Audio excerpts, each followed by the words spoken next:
3, 2, 1, go.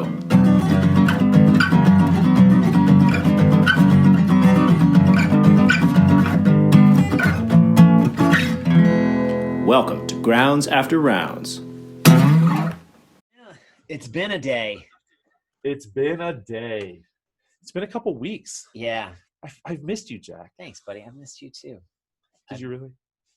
Did you think about me a lot? I did. I was often. I feel like the fact that we have somewhat of a virtual presence allows us to hijack the normal, like, being away. Yeah. And the absence makes the heart grow fonder. It's true. That I got to still see you, even when you were at the beach and you were doing your Cheers, by the way. Cheers. Yeah. Not awesome. Not awesome. Which this brand, we tried this a long time ago, the Kaitu. They just had the regular coffee. Yeah, that was pretty horrible too. Every time I'm in Giant and I see it, I'm always like, Yeah. ooh. So, Anyway. Hey, well, it'll do the trick, right? Yeah. It's bold. It ain't so creamy. No. Bold and creamy. No. Unsweetened original. What's in it though? That's like Protein and MCT oil. No sugar, nothing artificial. 5 it grams contains protein. milk. That's what I'm trying to figure out. Like, where's the milk? L-theanine. Anyway. Well, yeah, like we've had this. So, like, I haven't seen you, but I have felt you. But you know, it's funny too. Because you and I, when we're around, like we text back and forth all the time, we email back and forth all the time, and I'll like shoot you. I'll shoot you an email, and it's like you're on vacation. Like I don't expect you to respond. But if several days go by, I'm like, Oh. is he mad at me? Like I said, it's like, did I do something? He's not responding to me. Is he mad at me? And you're like, oh, right. He's on vacation. But it was like you said one time, we were talking about text back and forth, and you would maybe ask me a question about something. I would just send you like the thumbs up emoji. Yeah. And I'm like, if that, or just be, and or you like a third of it. or yeah, right. Like, because yours come to me in like 5. Oh, yours really? never come in one text. Oh, interesting. So like, I'll show you this now. Maybe it's. Sometimes I do split them up. Yeah, but I think it's like maybe if you're doing it, I don't know if you're doing it from like I do G from chat Google, or from something like Google, that. From Hangouts. Yeah, I think Devon does the same thing because Devon will like it'll be like bing, bing, bing, bing, Okay. but it'll send me one text in like 5 parts. Okay. And so I'll be like, I'm gonna like this part of it because this one's the like major content, right? But I think one time you're like, I just need like at least a response, like got it or okay, like the thumbs up wasn't enough. Well, there was no clarification of like, what does that mean? What does that mean? Like exactly. thumbs up means like read it. Yeah. But there was a question mark. Right. And so I'm that way with like, if you give me a thumbs up, like in my mind I was like, cool, he saw it, he got it, whatever. If I don't get a response at all, like it may have been something that didn't even require a response. But you just need the comeback copy. I just need like he saw it, right? Like Roger over or right. Roger out. Roger. Yeah, but that's like what 1 week a year. Yeah. I need to just not respond or think about at anything. And so yeah, like I think we did good. I think we did well with each other of like I CC'd you on a bunch of stuff specifically so that like it's just in your inbox's history. Yep. But I think we did a really good job of not needing each other to follow up or do whatever. And it was good too because when I was at Aztec, I realized I was like, oh, there's no service out there. Went to so the Cape trip got completely canceled. Right. We bailed. So last minute we got a house in Berlin and stayed for 3 days. And we went to the state park. Yeah. And it was kind of nice. Like I went to the phone to see, oh, is there a storm coming? Oh, I have no signal.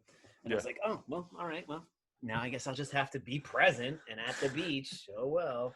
Well, that's what I did with the workout videos. My thought was like, I'll shoot the workout video and then I'll just post it that night. And then like the night I got like the first, there wasn't one Monday. Drive in somewhere? Oh, it was like Monday. I was like, I can't post the video. Like I can't make the edits. Like it won't. So I think it was, I found that if I was out at the beach, I think there was one day I filmed like just 3 in a row. Mm-hmm. I was like out at the beach. I had better service than back at our tent. So I just went boom, boom, boom, like edit them. So then I was like, so at the most, like it may have, and we ended up going out like one night we went out for ice. We went to, I sent you the picture for Fee's. Yeah. Fee's last day as a 2-year-old. Whatever. She doesn't listen. Meg. Fee or Meg? Meg. because it says like nice, they're just big porta potties out there. And Meg's like, I could not go to the bathroom because like you sit down and. So you guys did not have the hardened or like the building bathrooms and showers? So the shower was basically an outdoor shower, but like it was basically like a big stall with an outdoor shower in it. And then it was basically the bathroom was basically it was right next to those. It was just a big porta potty. So basically. that is not what. Yeah, it must be different for like the day trippers as opposed to the campers. No, the campers, like we had beautiful building, like in that HIJK loops, like they were beautiful, like had like deep sinks. And, see, I'm like, telling you, where did you guys get? What was your loop? Do you know what the letter was? I remember our spot was like 65, like our camp spot. I don't remember the lope. I don't remember the loop. The lope. Yeah, I don't remember. I mean, I feel like we were all the way down at the end. I'm impressed, man. I am. You guys made it look so fun. And I'm like, I had fun. That's awesome. With the exception of the first night when raccoons got into our food. No. Which they tell you all about the horses. They don't tell you about raccoons. And we heard it one night. Meg's like, "There's something getting it." Like we put everything. We put everything underneath the picnic table. Yeah. And then Meg, it must have been like 2:00 in the morning, and Meg heard a noise and she's like, "I think it's horses." I was like, "You think they're big?" It drove me nuts. It's like it freaked me out because like I can't see them. It's dark, and they tell you like they freak you out about horses. They're gonna kick you and bite you. Oh my gosh, trample you. It's just like exactly. So I'm like, "You think it's horses?" And I shine the light out there, and it's like I hear it, but I don't see it. And it was this big, like one of my sister's like Milwaukee halogen like floodlights. I put it out there, and I saw the eyes of the raccoon underneath getting into like our hot dog buns. I was like, "You bastard!" So I went outside to like get that food, and mosquitoes just went like all over me. And then like when I got back in the tent, of course, like they come in. Brought everything with you. Yeah. So the next morning, like we feel them flying around, and we had a fly swatter with us, and we were just must have killed like 30 of them inside our tent. But of course, there's like blood because the ones that like just had breakfast. Yeah. And Sophie kept saying throughout the rest of the trip, there's blood in our tent because there's these little blood speckles of mosquitoes. So other than that, though, like the temperature was nice. Like never really got higher than like 87, 88, but it was breezy. 2 of the nights we were there were cold enough that we slept with blankets. Like triangle biting fly things. Flies weren't really bad at all. Like mosquitoes sucked. I mean, we did a campfire each night. I mean, I'll tell you, but 3 nights is enough.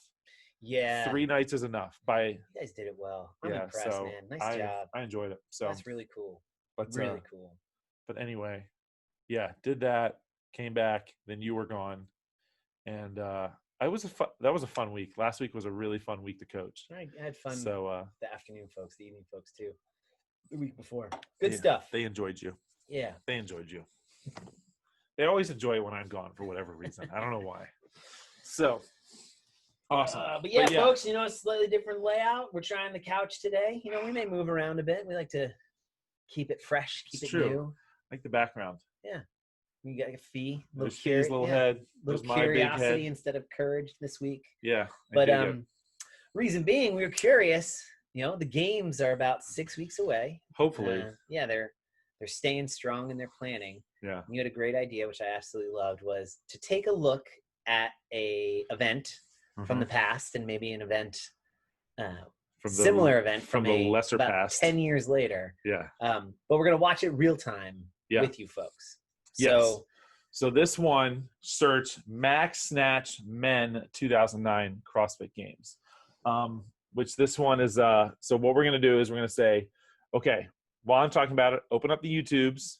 I even just searched CF Games Snatch 2009. That's what we're searching. And it's the first video that came up? It's the, I believe it was. Let's do a search again. Oh, here's the women. So we're going to do the second one. We're going to do the men because that's the one that I've already watched a couple times. Yeah. So it's the second video, Max Snatch Men 2009 CrossFit Games. Okay, it's about a 15-minute video.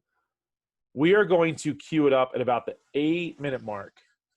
We're going to go right up here to 8 minutes. So if you're following along with us, which again, this is was I excited. So take a second, cue it up to, it's at 8:01 right now. You got the back of a dude's head. 8:01. It's Josh Everett. Is that Josh? I think so. Cool. Cue it up. 8:01. And we'll give you a nice Go ahead, countdown. pause. Go ahead, pause if you need to. Go find your setup. All right, welcome back. Hey, here we are. Cool. And I'm gonna hit play in 3, 2, 1, go. All right. So here we are. They're setting up for the max snatch. I think right now Castro is actually giving the briefing. That's so hilarious. Yeah. Oh, and there's Coach B. If you've ever heard of the Bergner warm-up, made famous by this gentleman right here, Mike Warm-up. Mike Warm-up. Nice to see you. Oh, Bergner. Mike Oh. Bergner. Bergner Warm-up. Which, Ren Yamashiro, if you're listening, is one of my favorite jokes of all time. Hey, did you hear I got up the other night and I tripped over my wife's bra. Yeah? Yeah, it was a booby trap.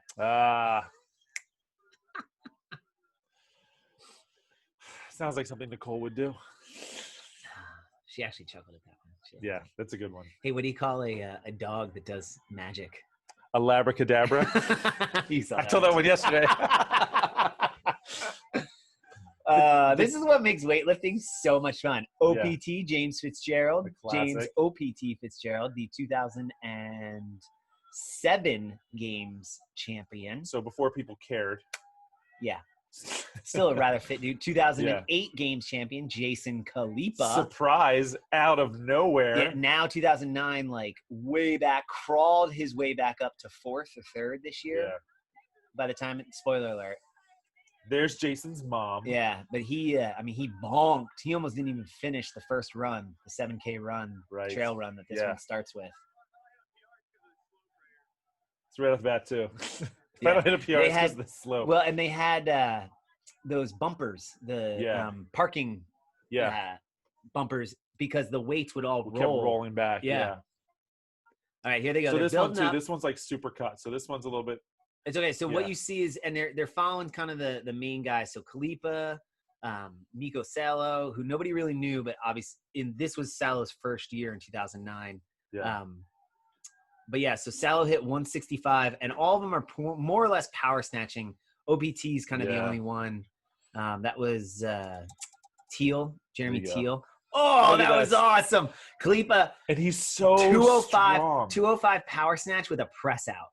Yeah, I mean, like, so Miko moves pretty well. That dude's, I mean, most of these guys are like Patrick pressing out. out. Look at Patrick, and he like donkey kicks. I love it. Miko power snatching 170. Yeah. Jeremy Teal, 205. Oh, so they do hit pretty This heavy. dude can move some weight. Yeah. Joe Leonard? Yeah, they Is got that Joe Leonard, I think? No, we have Joe Leonard. Oh, look at little baby. Baby Boz. Baby Boz. But, I mean, you could tell, like, I mean, all these, like, bent 155 elbow. for OPT. I love it. Yeah. Don't know who that is. He's got cool. Oh, what's his name? Spencer Handel. He has a pretty smooth looking one. You'll see him catch. Yes. Teal landing it on his head at 225. Which you don't see a lot of these anymore. You don't see a lot of these ugly misses, like where people would like take clips of cross and be like, "Look, this is dangerous." Blair Morrison was is the CrossFit Anywhere. Now he does CrossFit Outside, or I think it's still CrossFit Anywhere. Pretty good dude. Those were a year later. Khalipa's like swimming in it. Business crushing it, getting married. So what's cool about this is CrossFit watching Games these champion. guys. This is 2009, right? CrossFit has been live on the internet for 8 years at this point, a little over 8 years. And Olympic weightlifting is a sport, but Olympic weightlifters watching these guys. So 165. He never sets up. Yeah. He just arms never go straight, bent the whole time. These guys move kind of like watching Pat Millard. He's a pretty good dude. A little bit of an endurance guy. There you go. From the knee. Oh my God, right? Like, Caught it oh on my the knee. gosh. And they count it. Yeah. So this is where the argument would always come. The Olympic weightlifting experts were like, no, it has to be this. It has to be that. And the CrossFit guys, Castro was like, I don't care. As long as the weight goes from the ground to overhead in one movement, they can press it out. They can step on their knees. They can, God, he's wearing Asics. Yeah. Oh, they're all wearing running shoes. He's wearing Asics running shoes. Khalipa actually has lifters. Yeah, Hackenbrook. At 195, Hackenbrook can't even hit 195. Miko made 185 look horrible. That's Spencer Handel. His dad, his dad was a professional football player. Oh, yep. jeez, On that the guy neck. on the neck CrossFit's at 245. So now, so the goal is going to be, we're going to watch this.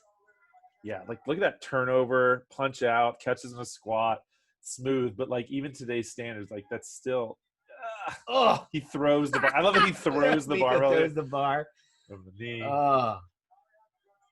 So what I like about this is watching their form just be absolutely OPT at 175 looks pretty good. He scoops that out a little, but it's like, yeah, that was a good turnover right there.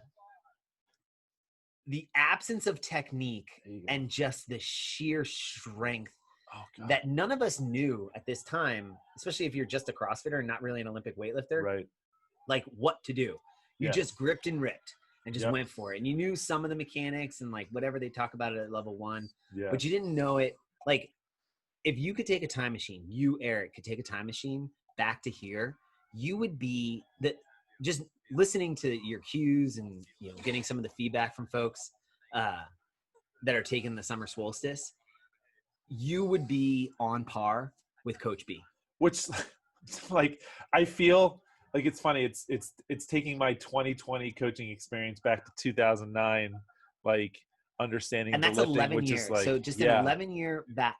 But I heard Coach B one time say the reason was because YouTube didn't exist. You had to, if you wanted to get good at Olympic weightlifting, you had to have someone go and like a old school like mason or mechanic or woodworker or guys who work not forger, but you know what, like work with like steel and iron and stuff. Like you had to go apprentice under somebody, and you had to apprentice for like 10 or 15 years. And then maybe you'd like open your own thing, and then you had to like struggle for a couple years, 10 to 15 years. And so after about 30 or 40 years, legitimately you could be pretty good. Right. Now you can kind of accomplish a lot of that same thing. I could apprentice, quote unquote, with probably 100 different coaches on YouTube. At least, yeah. And this is what Glassman said. He would watch hours and hours and hours of movement video and then go coach his clients. So he was coaching thousands of people a day, but really only seeing like 10 or 15 clients. Right. And so that the technology doesn't hijack the amount of hours required. Right. It just gives you the access to those hours. To more and more. So this is 2009. We're going to flash forward now to the 2000. You said it was the 2016? 2017, I think. We'll check. So here, let's look. So the max was 240, 225, 225. Cool. All right. We'll keep that in mind.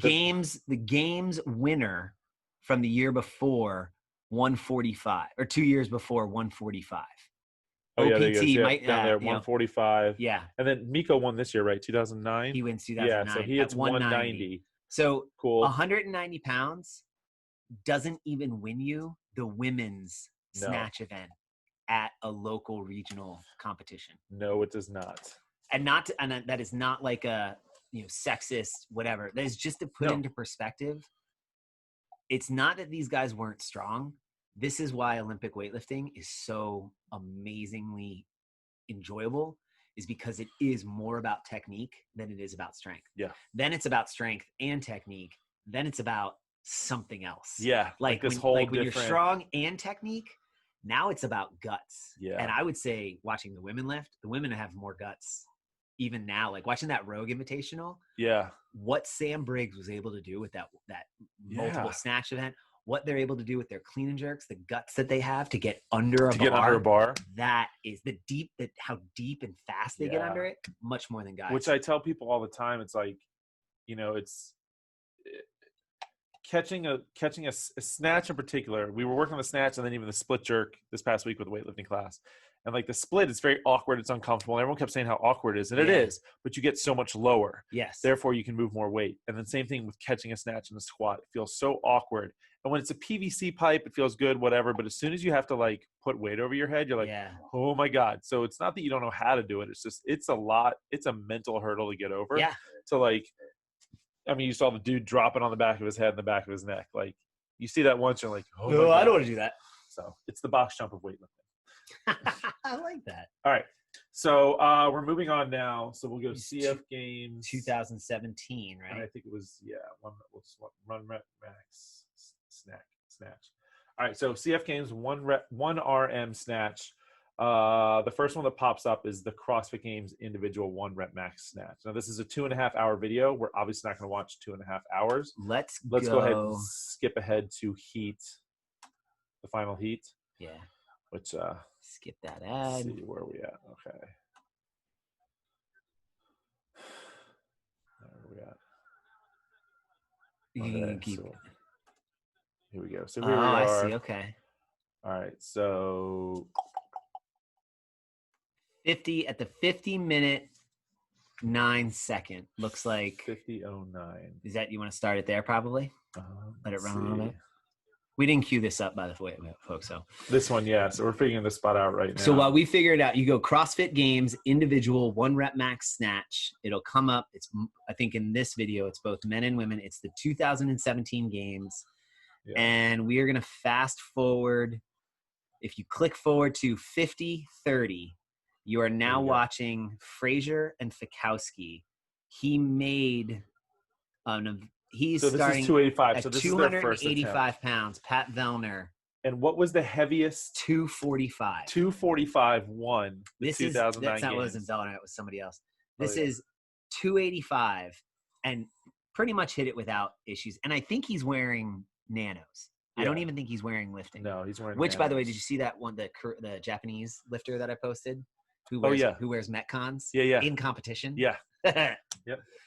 I got to wear my shoes, man. I got to wear my shoes. BKG, BKG going for... It looks like 275. Oh, but he misses it overhead. Misses overhead.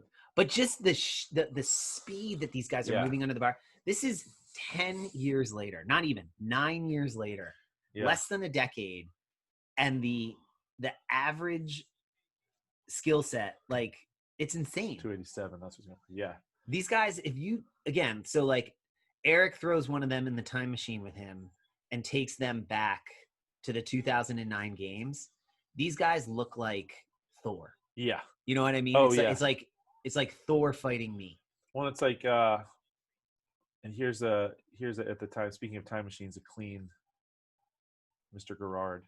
Takes him for a walk. Let's not take him. If you guys don't know, in 2017, Ricky Gerard got 3rd or 2nd. Oh shoot! I want to say it was 3rd. Yeah. Vellner got 4th. Vellner got 4th. Yeah. And then 3 weeks after the games, his positive test for anabolic steroids came back. Yeah. And everyone was just, oh my God. The game is tainted. It was awesome though, watching the video, the recap video or the highlight video, the fittest or deemed dominant or whatever. Those are deemed dominant. Here's Fikowski at 287. This is a big guy. So probably taller than anybody from the 2000 Look how smooth he is. From the 2009 games, and just crushes it. Doesn't even move his feet too, which is like Ooh, did he pull something? Now, all right, Matt Fraser, Olympic caliber, elite caliber lifter, goes CrossFit, bam.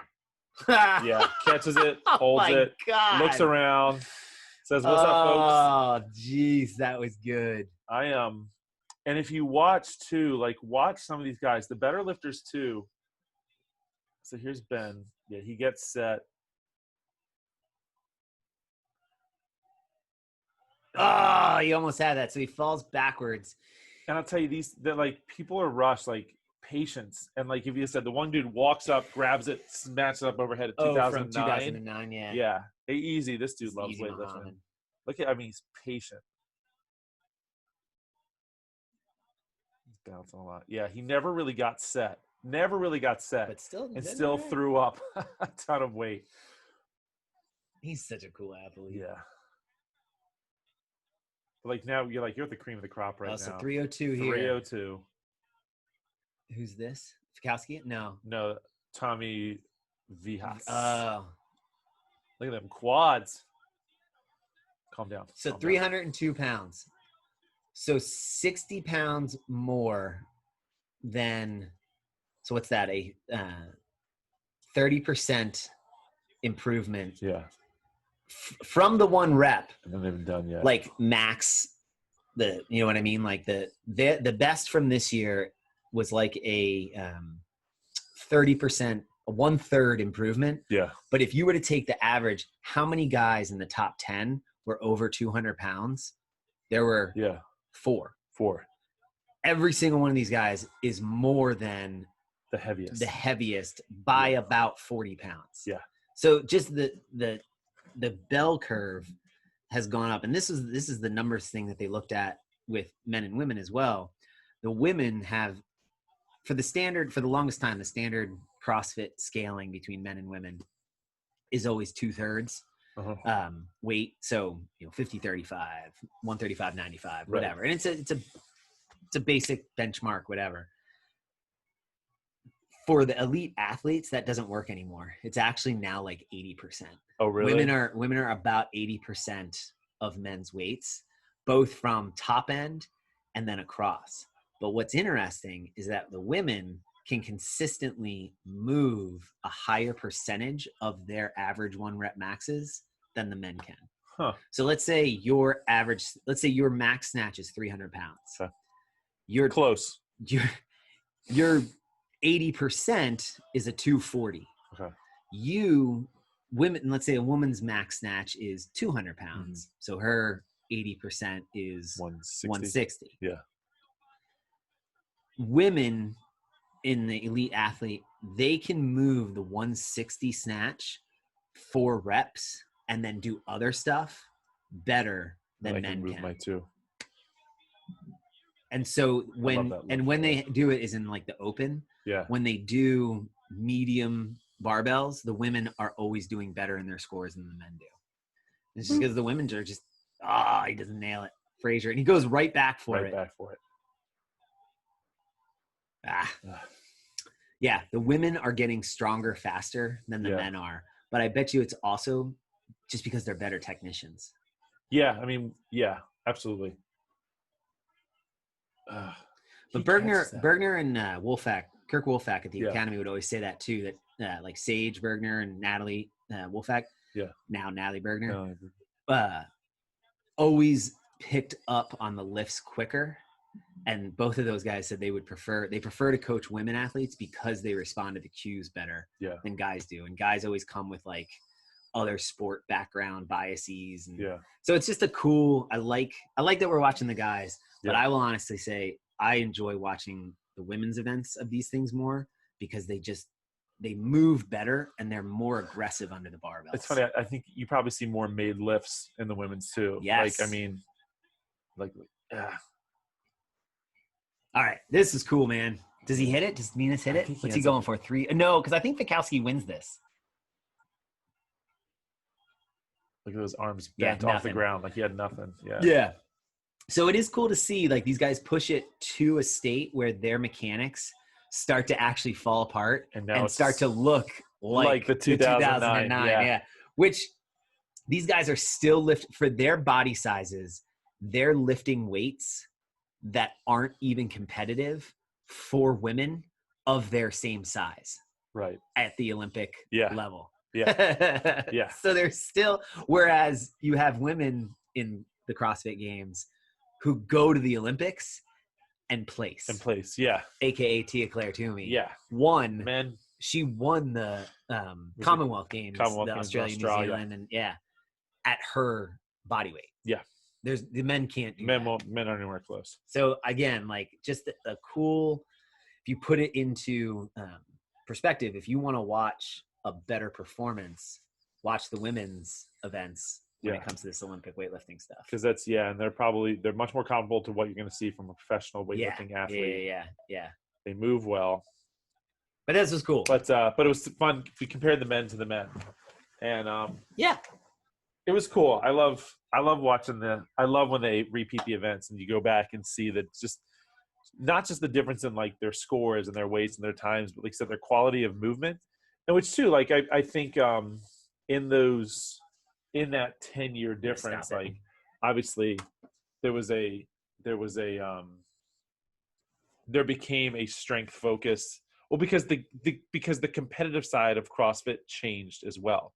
Like it was finding the fittest on earth back in 2009, but they were doing a Metcon a day, maybe some strength. Whereas like you now talking you about have for their training? For their training, yes. So I would disagree. So what's interesting, if you go back and you actually, so 2009, Miko shows up on the scene and just dominates. Even though, you know, he only hit a 190 snatch at the time. Though a 190 snatch, what it was, the event that he got second in the 7K run and was part of the group that maxed out the 500-pound deadlift.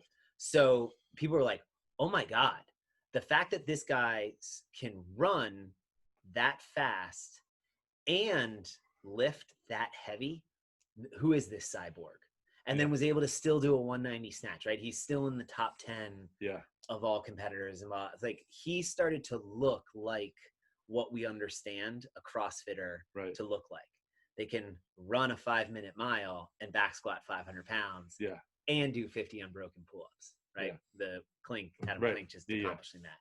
So people ask, like, and then they did the documentary of him afterwards, like, what's your workout regime look like? And he would do a strength session in the morning. He would do a Metcon, you know, midday. He'd come back and do a skill session, a strength session, and then some sort of heavy thing. So he was working out 3-4 times, 2 times Well, those a are day. top guys. I think back then you could do. So what I'm saying is everyone thought like, oh my God, that's it. That's what it is. He's working out 2, 3, 4 times a day.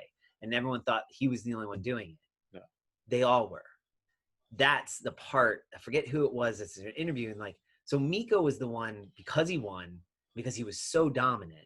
He was kind of just a sort of like, why is Frazier so dominant? Why was Froning so dominant for so many years? There's just sometimes like, there's just somebody who. There's just that extra, like people have that extra that most people don't have. Right. Yeah. The other thing too is the fidelity between them is not that much. We've just zoomed way in that it's like, it seems like such a big deal. You zoom out just a little bit. This is always why I like the open, the regionals, and the games cycle, because open, you take the top 20 from each region. Then you'd bring them into the regionals to the super regional. You'd take the top 5 from that regional. You bring them to the games. You've now got 40 athletes. Bam. Right. The top heat, or sorry, the first heat at the games, nobody watches. Yeah. Do you know what I mean? Like everyone's like, oh, this is so boring. These are the guys and the women that were 6 weeks early at the regionals demolishing the rest of the field. Yeah. It's just as you zoom in more and more, it seems like there's such a big difference between them. Yeah. But there isn't. There isn't. And that's what this guy was trying to explain. Like we were all working out like that. It was just Miko had something else extra in 2009 that the rest of us didn't have. He never won again.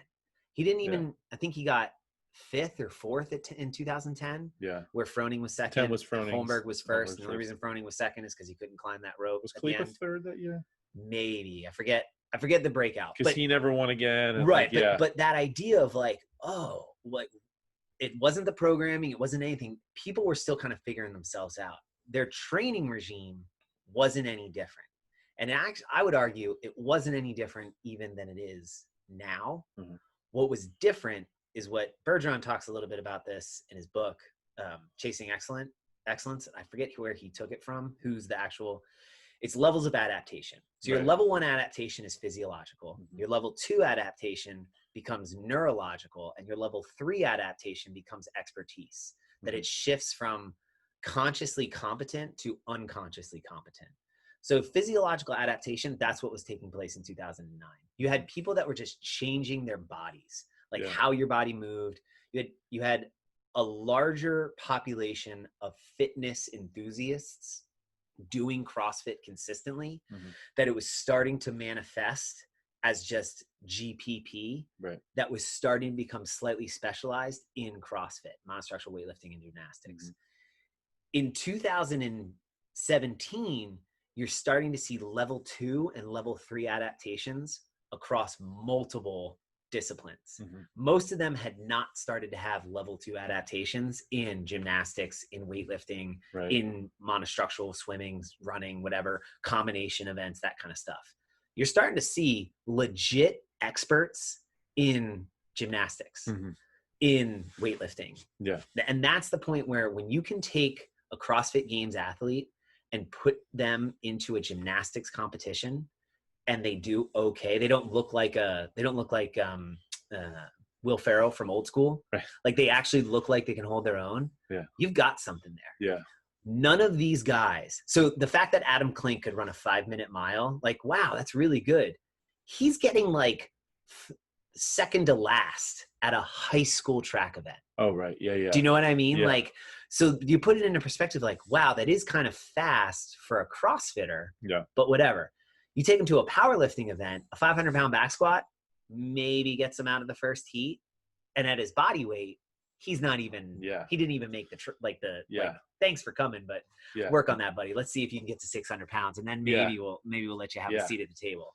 So that's what I'm talking about, where putting it into perspective, it's taken 10 years for the level 1 physiological adaptation to start to knock on the door of the level 2 adaptation, with maybe the elite 1 or 2 starting to be level 3 adaptation experts in that individual field. But that's the thing about a CrossFit. The woman who can be a B+, A- student in 8 of the 10 general physical skills, they're untouchable. Yeah. Like that's infinitely harder to be pretty darn good, 85, 90% at 10 things than to be A+ at one thing and a DC, student at everything else. I mean, exactly. I mean, you kind of just touched on it, but Fraser, for that, was it the 1 year he like sucked at that sprint event? And then Hinshaw said like he went and worked out with a high school track team. Yeah, he goes getting humiliated by high school kids, high school freshmen, every day. Yeah, every day. And then he shows up at the games, and everyone's like, "Oh my god!" Like Matt Fraser's going to take first in this event. Sean Woodland, look out, folks! He can run now too. Yeah, that's a good impression. Thanks. And so yeah, like you take them outside of this CrossFit thing, and I did. So the other day we were watching Josh's baseball game, and one of his teammates made an amazing play. I think it was a shortstop or whatever. Yeah. And I went, meow, meow, meow. Pal Pro Play of the Day. Michael Jones, shortstop to first. Let's watch it again, folks. And one of the coaches looked over and goes, "Who? That was awesome!" Meow, meow, meow. Pal Pro Play of the Day. So what you're saying is, do we need to team up as color commentators? Yes. Do we just need to show up to Pal baseball games? So the Game Changer app that one of the parents uses to, the assistant coach, parent, whatever, he scores it, so you get in the score live. You can listen to it if you get the pro, but it's just the third baseman, like it's commentary, but it's commentary that's already canned, right? And so whatever. I was trying to figure out if there's a way for Stacy and I, Hugh and Alex mom, to comment, to like record on our iPhone, like and live stream either on Facebook or something, commentary. But it just got too complicated. So yeah, that's one thing that was missing this year. I mean, you have to have a dual setup. You have to have this and then a camera over here and an in-screen. It's been the only baseball that you can watch. Yeah. Which soon to be, I mean, MLB is about to MLB shut down too. Yeah. So they've they've postponed the Marlins season. Man. Well, this was fun. In case you're wondering, the Orioles still suck. Same with the Phillies. It's all right. My hope is like, okay, they're only playing 60 games this year.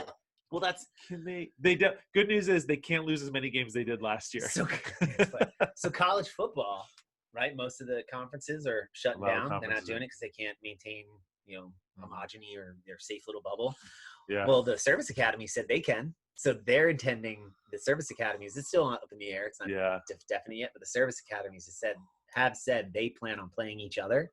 So they're the only conference football teams that are going to play, which means they're the only 3 football teams in the country that will be ranked, which means whichever one of them wins the Commander-in-Chief Cup is the national champion. So the Naval Academy has a legitimate shot this year if they have their season of being the national champion. That's cool. So does West Point, and so does Air Force. I might get on board with that. I can get on board with that. That might be kind of cool. So lame. Yeah. It's funny. But it's awesome. Yeah. Well, it's funny. Some of the stuff they're saying with sports too. Do you see? Let me talk about this. The NFL They are, so right now there's still plans to play games. It'll be empty stadium. I think I know where you're going. They're not allowed to trade jerseys after games. Right. After having played for 60 minutes in each other's spittle, blood, and human fluids, head to head. Stay away. I don't want your jersey. Man. Oh, and I love, Shelly said it the other day, and then I heard it from other people talking about baseball. So, and I love messing with Joy. She is probably Dr. Fauci's #1 fan. Did you see his first pitch at the Nats game? I know. So he threw out the opening pitch at the Nats game. Did he make it to the plate? So if this is home plate, he threw it over there. Oh. And it was, and I was giving Joy the hardest time about it. I was like, "There's your boy." She's like, "Whatever, he's 80." And I was like, "Sure." He's not that old, is he? I think is he 70 or 80? I don't know. It's just old. Regardless if he's 70 or 80, yeah, he looks damn good. He's doing all right. And we were going back and forth on it. I said, so I'm gonna figure out, because they usually set you up like maybe 10 feet or so in front of the pitcher's mound. Right. So I told Joy we're gonna set up a spot in the gym to see exactly how far away it is and see how close we can get. Yeah. But Shelly made the comment the other day. She goes, "No, Dr. Fauci knew exactly what he was doing. Like, wanted to make sure no one caught anything." Like that's been the theme of these last few months.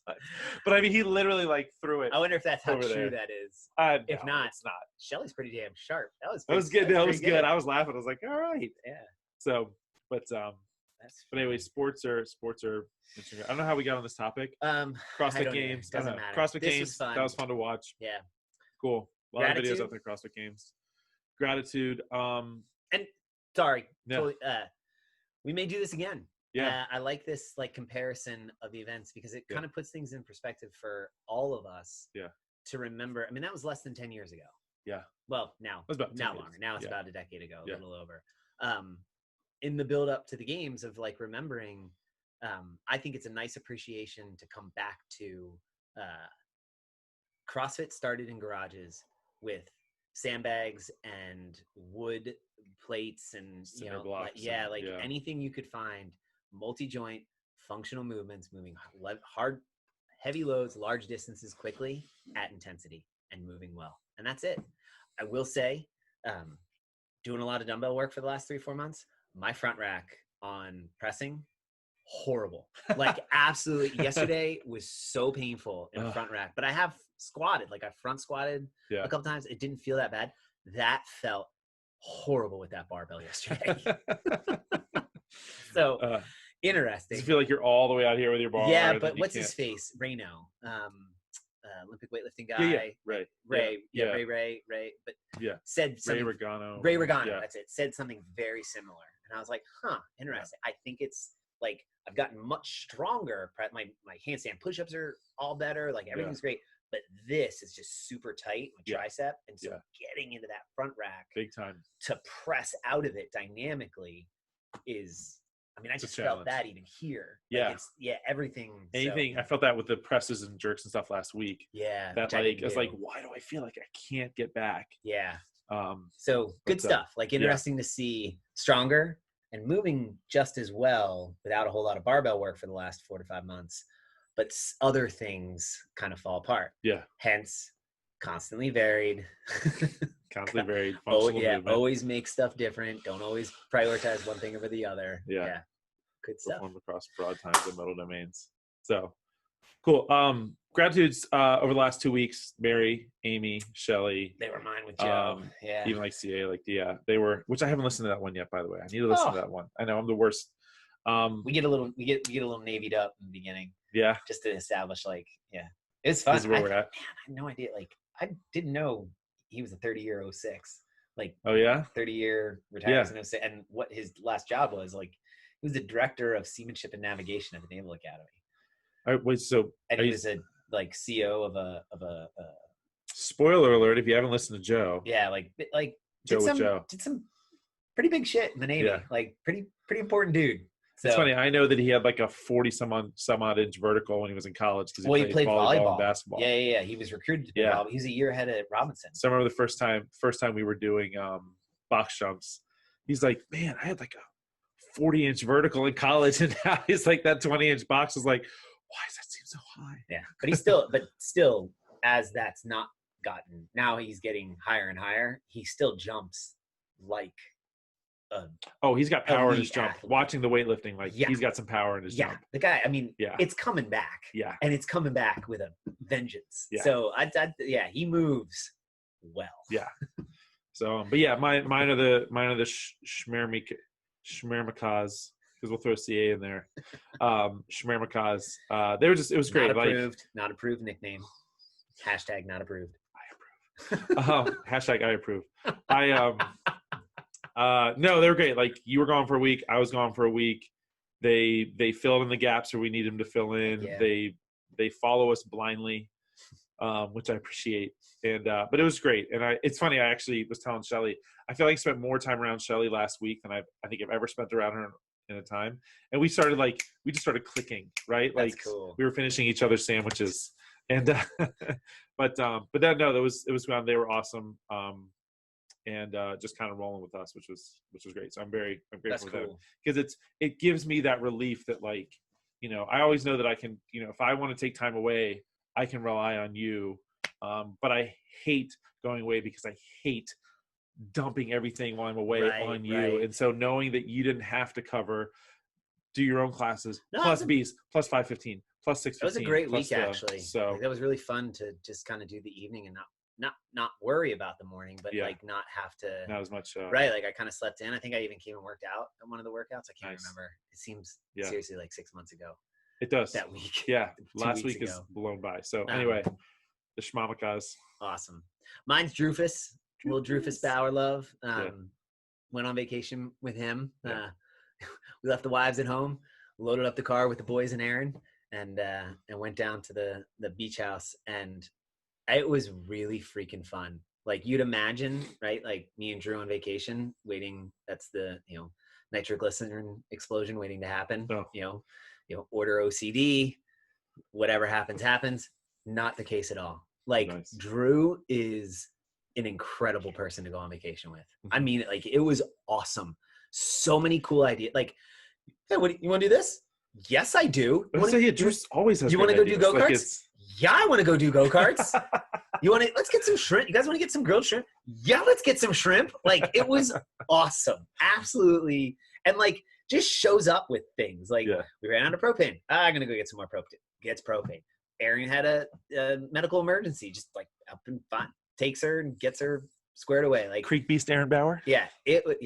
Almost 130-pound deadlift, Aaron Bauer. Oh, are you kidding me? Dude, she was amazing. What did she weigh, like 40 pounds? Dude, it was insane. I mean, she was almost deadlifting as much as Colin. I mean, Grant, he was whatever, and I'm sure they don't listen to this. But she moved. And her snatch, like her she can freaking move. Amazing. Yeah. Awesome. Anyway, Drew on vacation, ton of fun. Just confirms like how we roll well together, and makes sense that our families have grown so close. And it was a really cool substitute for what could have been an extremely disappointing weekend of losing our trip to the Cape. So, and I mean, and I practice a life perspective of I do not enjoy saying like, oh, this got taken from me. Like, there is no future, right? Like, we have no idea if you're going to walk it. So everything is every next breath is a gift. Yeah. The fact that we got to go to that beach house was a gift. Like, that was awesome. The Cape never existed. Like, that trip, just because it felt like it got canceled, like, let it go. Yeah. It didn't happen. Life didn't get canceled. Exactly. So you're okay. And that confirmed for me that attitude, because if I had been all like, oh, lost the Cape, I would have missed out on an incredible 3 days with him and his family and our friends, the boys' friends. The boys, and it's awesome. Yeah, man, it was awesome. Cool. And he was a ton of fun, and we had a great time, and that's it. So, which Drew, was funny last week for the snatch day. Yeah. When we did the muscle snatch, overhead squat snatch. Mm-hmm. And I guess you guys, I think that was Thursday. You guys, he wasn't with us, or he wasn't with you. We were on vacation still. So he came that evening for 6:15 because he really wanted to snatch. You guys got home that day. Thursday, you got home Thursday. Yeah. And so he showed up. So he showed up at like 5:45 p.m. Because he was going to take the 6:15 class. Right, because we did the other one. We did a main site version. Oh, he goes, I did a travel walk with Jack earlier. Yeah. And on Wednesday. On Wednesday. He didn't do anything. Yeah. He didn't do. Which he goes, big mistake.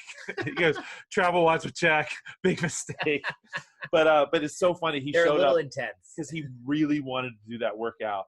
And I think it was like Bryant's was at 5:15. Ryan was there. Someone else said something like, "Who's this 5:15 a.m. guy thinking he is walking in here in the evenings? Who's this morning guy?" And people are like, "Yo, what's this morning guy doing here?" I was like, "Whoa, whoa, whoa, whoa." Allie doesn't get that treatment when she flows back and forth, but she's put her time in. That's true. Yeah, she's the her and like she Chad. Flexes, yeah, There's about half a dozen of them. Yeah, but it's so funny. The ambassadors of multiple classes. It was so funny. Like everyone's like, "Whoa, what's this morning guy doing here?" I was like, when you see him snatch, he can do whatever he wants. Yeah. It would be like Joan showing up at like 6:15 p.m. He'd be like, right. "Hi, new member." "Hi, welcome." Yeah. So do you need help with the light in the bathroom? Let me show you. Yeah. So awesome. Which is so funny. FYI, we could do this all day. Whenever a teen has to go to the bathroom, I try to explain it to them. I was like, let me just show you. And I'm also like, I'm going to show you where the light is. I'm not following you to the bathroom. Let's be clear. You can never be too careful with kids. So anyway, awesome. Cool. I think we already got our jokes in. Let's call it. Yeah. Awesome. Call what? Call it where? I'm low on gas and you need a jacket. I text. All right. I don't call anyone. The phone is a seldomly used app I use on my mobile computer. I talked on the phone twice last night. That was more times than I've talked on the phone in like 6 months. You're done for 2020. Yeah, that's it. I'm out. Don't bother calling me again. Awesome. All right, man. Cool. We'll see you on the creek. Ow, what was that? Let's try that again. We'll see you on the creek. Was I behind my computer the whole time? I don't know. What am I? I'm stopping it over here. Awesome. Oh.